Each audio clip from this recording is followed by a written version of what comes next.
സ്വാതന്ത്ര്യങ്ങൾക്കുള്ള അവകാശം ആർട്ടിക്കിൾ 19 ഏതാണ്? ആർട്ടിക്കിൾ 19. അതുപോലെ അടിയന്തരാവസ്ഥ കാലത്ത് പോലും റദ്ദു ചെയ്യാൻ സാധിക്കാത്തത് ആർട്ടിക്കിൾ 20, 21. ഏതൊക്കെയാണ്? ആർട്ടിക്കിൾ 20, 21 അടിയന്തരാവസ്ഥ കാലത്ത് പോലും റദ്ദു ചെയ്യാൻ സാധിക്കാത്തവ. ആർട്ടിക്കിൾ 21A, ആർട്ടിക്കിൾ 21A കൂട്ടിച്ചേർത്ത ഭേദഗതി 86 ഭേദഗതിയാണ്. ഏത് ഭേദഗതിയാണ്? 86 ഭേദഗതി പ്രകാരമാണ് ആർട്ടിക്കിൾ 21A കൂട്ടിച്ചേർത്തത്. ഇവ നമുക്കൊന്ന് പെട്ടെന്ന് മനസ്സിലാക്കാം. ആർട്ടിക്കിൾ 19 സ്വാതന്ത്ര്യത്തിനുള്ള അവകാശമാണെന്ന് പറഞ്ഞു. ആർട്ടിക്കിൾ 19 6 മൗലിക സ്വാതന്ത്ര്യങ്ങൾ നമുക്ക് തരുന്നു. 6 മൗലിക സ്വാതന്ത്ര്യങ്ങൾ നമുക്ക് തരുന്നു. ആർട്ടിക്കിൾ 19(1)A എന്ന് പറയുന്നത് ആവിഷ്കാരത്തിനും അഭിപ്രായത്തിനുമുള്ള സ്വാതന്ത്ര്യമാണ്. എന്താണ്? ആവിഷ്കാരത്തിനും അഭിപ്രായത്തിനുമുള്ള സ്വാതന്ത്ര്യമാണ്. എന്നാൽ ആർട്ടിക്കിൾ 19(1)B എന്ന് പറയുന്നത് സമാധാനപരമായിട്ട് സമ്മേളിക്കാനുള്ള സ്വാതന്ത്ര്യമാണ്. ആർട്ടിക്കിൾ 19(1)C എന്ന് പറയുന്നത് സംഘടിക്കുവാനുള്ള സ്വാതന്ത്ര്യമാണ്. എന്താണ്?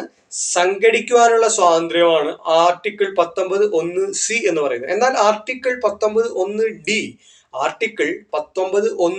എന്ന് പറയുന്നത് ഇന്ത്യയിൽ എവിടെയും സഞ്ചരിക്കാനുള്ള സ്വാതന്ത്ര്യമാണ്. എന്താണ്? ഇന്ത്യയിൽ എവിടെയും സഞ്ചരിക്കാനുള്ള സ്വാതന്ത്ര്യമാണ് ആർട്ടിക്കിൾ 19(1)D എന്ന് പറയുന്നത്. എന്നാൽ ആർട്ടിക്കിൾ 19(1)Eയോ? ആർട്ടിക്കിൾ 19(1)E എന്ന് പറയുന്നത് ഇന്ത്യയിൽ എവിടെയും താമസിക്കാനുള്ള സ്വാതന്ത്ര്യമാണ് ആർട്ടിക്കിൾ 19(1)E നമുക്ക് നൽകുന്നത്. ആർട്ടിക്കിൾ 19(1)F എന്താണ്?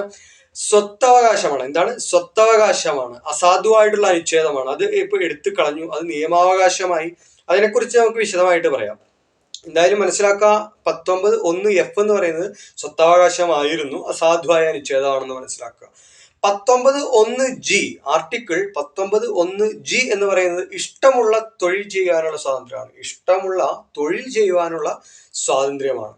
ആർട്ടിക്കിൾ 20 കുറ്റങ്ങൾ സ്ഥാപിക്കുന്നതിന് സംബന്ധിച്ചുള്ള സംരക്ഷണം. കുറ്റങ്ങൾ സ്ഥാപിക്കുന്നത് സംബന്ധിച്ചുള്ള സംരക്ഷണമാണ് ആർട്ടിക്കിൾ 20 അർത്ഥമാക്കുന്നത്. ആർട്ടിക്കിൾ 21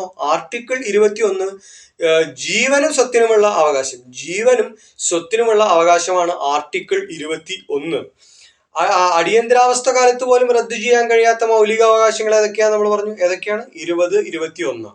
ഏതൊക്കെയാണ്? 20, 21 അടിയന്തരാവസ്ഥ കാലത്ത് പോലും റദ്ദു ചെയ്യാൻ കഴിയാത്ത മൗലികാവകാശങ്ങളാണ്. എന്നാൽ മൗലികാവകാശങ്ങളിൽ മറ്റുള്ളവയൊക്കെ അടിയന്തരാവസ്ഥ കാലത്ത് നമുക്ക് റദ്ദു ചെയ്യാം.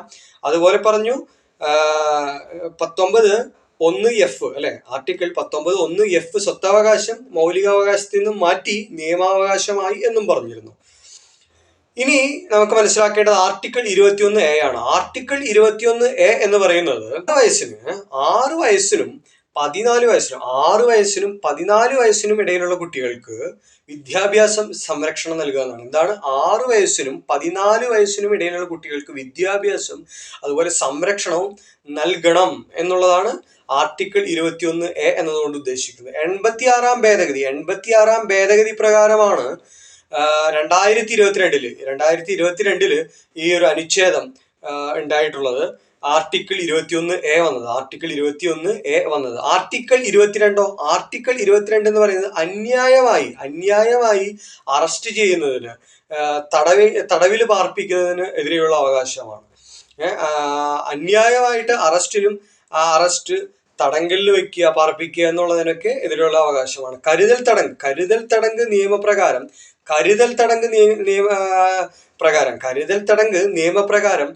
അറസ്റ്റിലായ ആദ്യ വ്യക്തി ആരാണ്? കരുതൽ തടങ്ക് നിയമപ്രകാരം അറസ്റ്റിലായ ആദ്യ വ്യക്തി ചോദിക്കാറുള്ളതാണ് PSCക്ക്. AKG ആണ്, AK ഗോപാലനാണ്. കരുതൽ തടങ്കൽ നിയമപ്രകാരം ഒരു വ്യക്തിയെ 3 മാസം വരെ തടങ്കലിൽ പാർപ്പിക്കാവുന്നതാണ്. ഇനി മനസ്സിലാക്കാനുള്ളത് ആർട്ടിക്കിൾ 23, 24 ആർട്ടിക്കിൾ 23, 24 ചൂഷണത്തിനെതിരെയുള്ള അവകാശമാണ് ആർട്ടിക്കിൾ 23, 24. ആർട്ടിക്കിൾ 23 അടിമത്ത നിരോധനമാണ്. അതുപോലെ ആർട്ടിക്കിൾ 24 ബാലവേല നിരോധനമാണ്. മതസ്വാതന്ത്ര്യത്തിനുള്ള അവകാശം. മതസ്വാതന്ത്ര്യത്തിനുള്ള അവകാശം ആർട്ടിക്കിൾ 25 മുതൽ 28 വരെയാണ്. എത്രയാണ്? ആർട്ടിക്കിൾ 25 മുതൽ 28 വരെയാണ്. ആർട്ടിക്കിൾ 25 മതവിശ്വാസത്തിനും അതുപോലെ മത ആചാരങ്ങളും പാലിക്കുന്നതിനൊക്കെ വേണ്ടിയിട്ടും മതപ്രചാരണത്തിനും നൽകുന്ന അവകാശം നൽകുന്നതാണ്. 26 മതത്തിന്റെ നടത്തിപ്പ് അവകാശമാണ്. ആർട്ടിക്കിൾ 27 എന്ന് പറയുമ്പോൾ ഒരു പ്രത്യേക മതത്തെ പരിപോഷിക്കുന്നതിനായിട്ട് നികുതി നൽകുന്നത് സംബന്ധിച്ചുള്ള അവകാശമാണത്. ആർട്ടിക്കിൾ 28 വിദ്യാഭ്യാസ സ്ഥാപനങ്ങൾ മതബോധത്തിനോ ആരാധനത്തിനോ പങ്കെടുപ്പിക്കുന്നതിനുള്ള അവകാശമാണ്. വിദ്യാഭ്യാസ സ്ഥാപനങ്ങളിൽ മതപരമായിട്ടുള്ള കാര്യങ്ങൾ അതുപോലെ ആരാധനയിലോ പങ്കെടുപ്പിക്കുന്നതിനുള്ള അവകാശമാണ് ആർട്ടിക്കിൾ 28. പ്രധാനമായിട്ട് ഇത്ര മനസ്സിലാക്കുക, മതസ്വാതന്ത്ര്യത്തിനുള്ള അവകാശം എന്ന് പറയുന്നത് 25 മുതൽ 28 വരെയാണ്. സാംസ്കാരികവും വിദ്യാഭ്യാസപരവുമായിട്ടുള്ള അവകാശം എന്ന് പറയുന്നത് ആർട്ടിക്കിൾ 29 മുതൽ ആർട്ടിക്കിൾ 30 വരെയാണ്. ആർട്ടിക്കിൾ 29 മുതൽ ആർട്ടിക്കിൾ 30 വരെയാണ്. അതുപോലെ വളരെ പ്രധാനപ്പെട്ട ഒന്നാണ് ഭരണഘടനാപരമായ പ്രതിവിധി കാണാനുള്ള അവകാശം. അതെത്രയാണ്? ആർട്ടിക്കിൾ 32 ആണ്. എത്രയാണ്? ആർട്ടിക്കിൾ 32 ആണ്. മൗലികാവകാശങ്ങളിൽ ശരിക്കും മൗലികമായതെന്ന് ഡോക്ടർ BR അംബേദ്കർ പറഞ്ഞ അനുച്ഛേദം ഏതാണ്? ആർട്ടിക്കിൾ 32 ആണ്. ഭരണഘടനയുടെ ഹൃദയവും ആത്മാവുമാണെന്ന് ഡോക്ടർ BR അംബേദ്കർ വിശേഷിപ്പിച്ച അനുച്ഛേദം ഏതാണ്? അത് ആർട്ടിക്കിൾ 32 ആണ്. സുപ്രീം കോടതി റിട്ടുകൾ പുറപ്പെടുവിക്കുന്ന അനുച്ഛേദവും അത് ആർട്ടിക്കിൾ 32 തന്നെയാണ്.